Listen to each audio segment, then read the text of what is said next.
Hey y'all, it's Anime Kid Man. Today I'm going to be reading the 14th episode of Tokyo Ghoul Re. And I gotta say, this episode there really wasn't much to complain about. Oh, and in case y'all wondering what's on the screen, it's just the Golden Kamuy live action going up currently on air. So this review's probably going to come out late for Tokyo Ghoul Re. But let me discuss just some of the minor nitpicks I had about the episode. Now, the animation at the start was a bit weak, and the animation, again, wasn't as strong as the first season of Tokyo Ghoul, because when Ayato and Toka are aiming their spikes towards Arima, you don't see him dodging, flex, move, or any choreography. He just slightly moves to one side, and boom, that's how he dodges. So choreography-wise, the episode was pretty bad, but the episode overall was still good, and let me explain why now.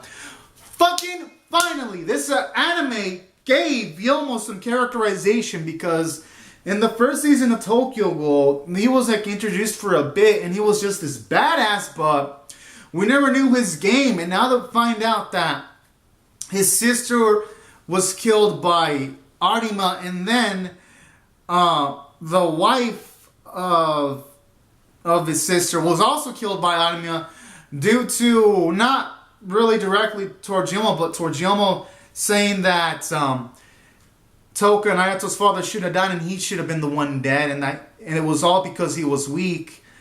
Like, I kind of like that, because for one, it does a good job of explaining why throughout the episodes that Yomo was shown, he kind of has like a cold demeanor right there.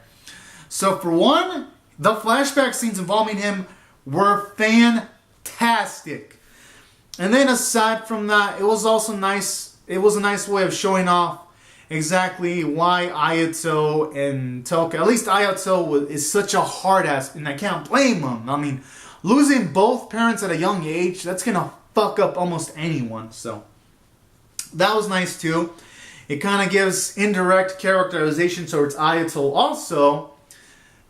And then aside from that, I love all the interaction. Anything that involved Keneki in this episode was great. Like when he was interacting with Hiname, then Hiname slapped Keneki because she kind of realizes that Kaneki is likely going to die in a confrontation with Arima, at least from her perspective. I love that too, because it shows off how much she cares for Keneki. And then the scene where Hiname sees Toka, and then Toka pretty much just squeezes her cheeks, and then Hiname is saying sorry in like a muddled form. That scene was adorable too, and I like that. It gives the scenes in this anime much more life, and it really does give the family feeling, even though it's such a savage situation for the ghouls. And I also love that too. And then aside from that, it was also nice to get to see a cameo from Mato. I'm like, oh man, that guy was so savage, but he was so entertaining to see. So all in all, good stuff from the episode. And then aside from that, the episode threw a curveball, because I thought that Chainsaw CCG member was fucked, but then when they reveal that he seems to have, he's like partially ghoul, or maybe he's like human experimented on, and then when he's like just fucking all savage mode against Keneki, then savage mode against Eto, and then he fucking owns Eto, I was like, what the fuck? Like, I was shocked. So this episode even had a good amount of shock factor, and that scenes are powerful because, again, the anime did a good job of, not a good, but I'd say a decent job of giving us Eto characterization, showing off from some of the previous episodes, so that to at least make us give somewhat of a fuck about Eto. So that was nice, and I love how this episode gave us emotional highs and emotional lows, because just when Arima was taken down and he kills himself and everything's all fine, then you see Eto taken down, I was like, from yay to fuck! Like, from like a span of a few seconds, and a lot of animes can do that, and I gotta give props to the anime. Made me feel really fucking emotional, and that's another reason why this episode really resonated with me as a viewer. So all in all, this episode, everything you can really ask for from an anime. Like, seriously, I don't think there's much more you can ask in an anime episode. And then aside from that, I'd say the competition between Arima and Kaneki was serviceable. It was competent.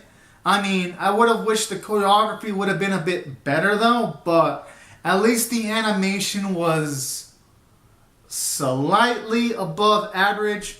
Again, not even close to the level of the first episode of Tokyo Ghoul or the season finale of Tokyo Ghoul Season 1 when Kaneki was going pretty hard on Yamori. Nor even close to that level.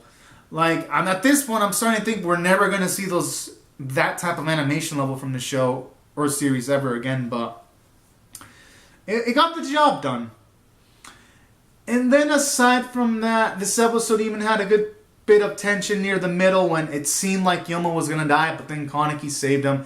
And I like that too, because most animes, when they start giving a character flashbacks, that's when the anime start like increasing the body counts and then just start killing the character if they had a flashback. So I like how it didn't go that route too. I like how it also threw us that curveball, and that's what really made the episode resonate. And then we made a lot of plot progression too. Hinami was saved in the span of the episode. Arima pretty much kills himself in this episode. And then we get to see Kaneki finally have a new reason to live too, all within the span of the episode. And that's what really made this episode great for me. Despite some of the animation flaws. And the music was amazing too. I gotta fucking give props to the composer. If there's anything that this series does well, at the very least it's the fucking music. The music never ever disappoints, and it always satisfies the ears. I want the voice acting. Every actor in this show or actress does a great job. And taking all this into consideration, I rate this episode an 8.5 out of 10. And I really hope this is a sign that the anime will continue on this high, and I cannot wait to see more. I really hope this season proves me wrong, because I really don't want this to be a train wreck. I want this to be great. A great way to close off Tokyo Ghoul in the Tokyo Ghoul series in general. So anyways, guys, comment down your thoughts on the episode below in the comment section. Rate the video. Subscribe if you want to see more reviews, and I'll see you guys later. Bye.